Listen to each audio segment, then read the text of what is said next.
Hey, what's going on, guys? This is going to be my out-of-box review for the SD Cross Silhouette Nightingale. Now, the first thing you'll notice here, or you might notice, is a little bit of discoloration on some parts of the kit. It looks a little bit funny, and that's because I've already been sanding the kit. The kit is actually all completely sanded and ready for painting. There's not really any seam lines or anything that I need to worry too much about on this kit, so I just thought, well, I might as well just get it all sanded up and just paint it straight away. It's going to be relatively simple to paint. Obviously, there's a little bit of details and everything here and there that will take some masking, but overall I think this should be a relatively simple paint job. So as you guys may be well aware, at the moment I'm currently working on my build quickly for the Gunpla Builders World Cup here in Korea, but after that this will be just something that I'll just whip out when I just want to take a little bit of time just to work on a quick little project. I'll just paint this guy up. So anyway, that's why it looks the way that it does. Anyway, the other thing you'll notice about the way that this looks is that it looks awesome. It looks really cool. I really like the look of this quite a bit. As I mentioned in the unboxing, the Nightingale's design, I don't know how I really feel about it. Sometimes I think it looks cool, sometimes not. It really just depends on the build. The RE100 kit is a pretty cool kit. There's certain things that I like about that and others that I don't. But I think there's a lot to be said about this new SD Cross Silhouette version. It's much cheaper, for one. It's much smaller. It definitely takes up a lot less space. And just the design is so big and bulky and strange already. For that to be shrunken down into SD form, it really doesn't honestly change a whole lot of the design, really, in my personal opinion. I mean, the head is much bigger, and there's some big changes in the proportions, but it doesn't look like so much like Gundam looks in SD form. It's just like shrunken down with this huge head. This just looks like a really big kind of mobile armor just in a small scale kit form anyway, and it's really nicely detailed and it's a really cool kit. But we will also be taking a look at how this is going to look once it's a little bit improved by adding the SD Cross Silhouette frame into there, so that will make it a little bit taller and a little bit nicer in the articulation. So let's just quick take a look at what we've got here included with the kit, and basically all you have is the shield and the beam rifle, the Mega Beam Rifle, which is not looking too great. There's definitely a lot of hollow gaps in there on both sides, this side and this side, so you might want to fill those in or do something with that. I'm not really sure what I'm going to do. To be honest, I don't really mind it too much as it is just an SD kit, but I don't know, we'll see. And the shield does also look really nice. You can see obviously we have a sticker on there for the gold symbol on the front of the shield. On the back of the shield, a little bit of detail in there, and this is supposed to plug into the back of the arm and is held on the side of the arm. Now, as for this big boy himself, there are a few more stickers. Obviously, there's one here on the front of the chest, on the front of the front skirt there. On these two, these little white bits, those are all separate white parts, but on the front here, this is 2 stickers for there. And inside the kind of particle cannon there in the middle of the chest, that's a yellow sticker in there for that as well. It's not going to be too easy to see, but there is a clear green part there for the mono eye, which does look cool if you catch it in the right light, but you might want to do a little bit of like silver painting or chrome painting underneath that to make it shine a little bit brighter. But it is nice that that was included as a clear part and not just a sticker. And then you can take off the head and you can rotate that side to side if you want. I guess if you have it point out to the side, it'll probably be a lot more visible because it's just like this big pointing part there at the front that makes it kind of really hard to see. I don't know, but the head itself will not really move too much, obviously just by the shape of it, so up and down really like only that much. Then you can turn it, that's not a problem. The arm, which fell off, let me just pop that back on. The shoulder articulation, it's going to be the same. I mean, this is actually using the exact same frame as the Gundam, so if you saw the articulation about that, it's exactly the same for this guy.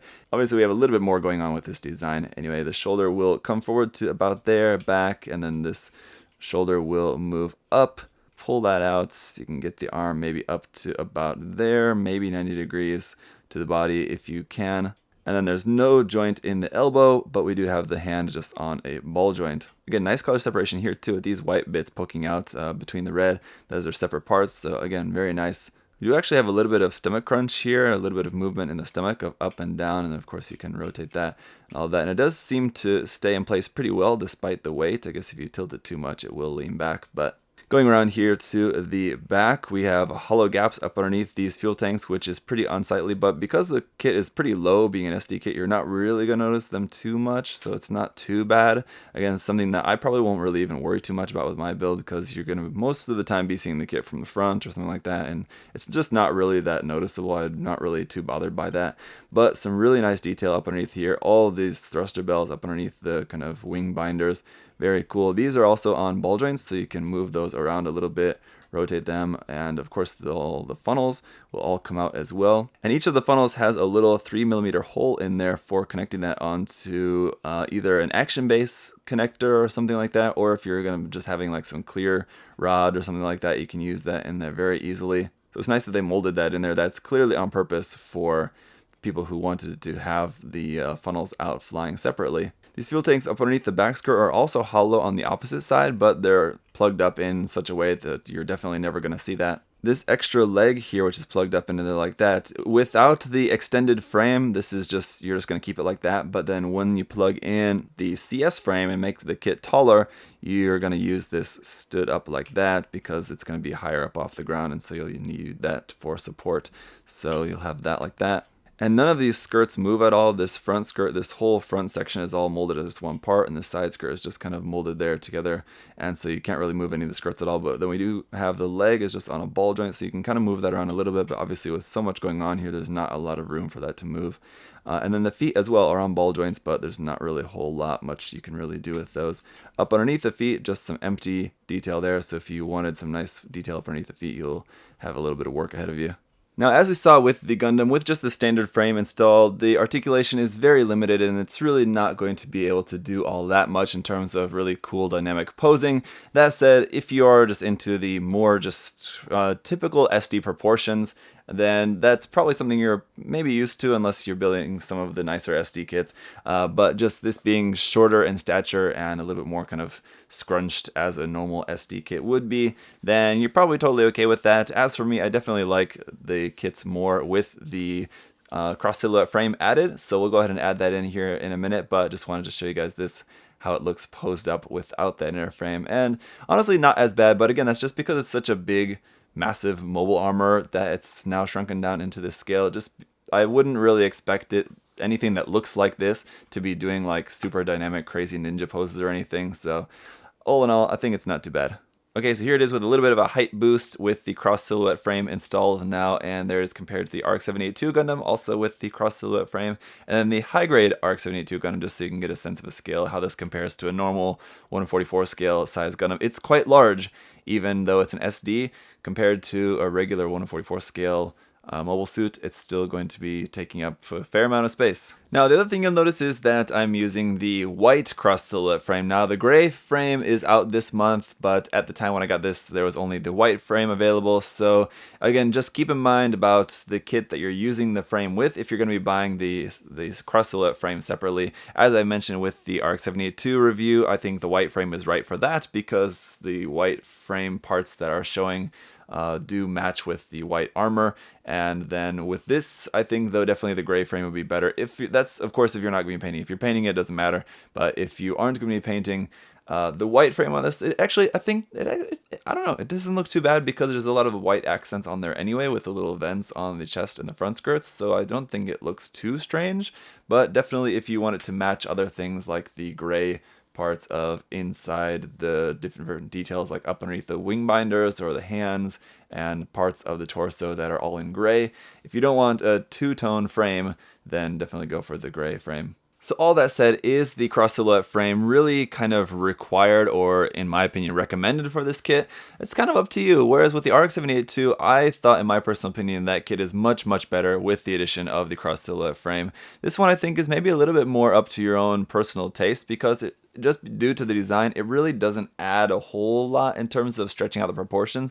The arms and the legs are a little bit longer, but it's not really all that much, and they do have a little bit improvement of articulation. That definitely helps, but again, just due to the design, it's just not going to be a really super agile looking design in any way that you slice it. So with the cross silhouette frame, I think that it's slightly better, but considering that's an added $6 onto the price, this kit, the base kit, costs $14 or 1,400 yen, plus 600 yen for the frame.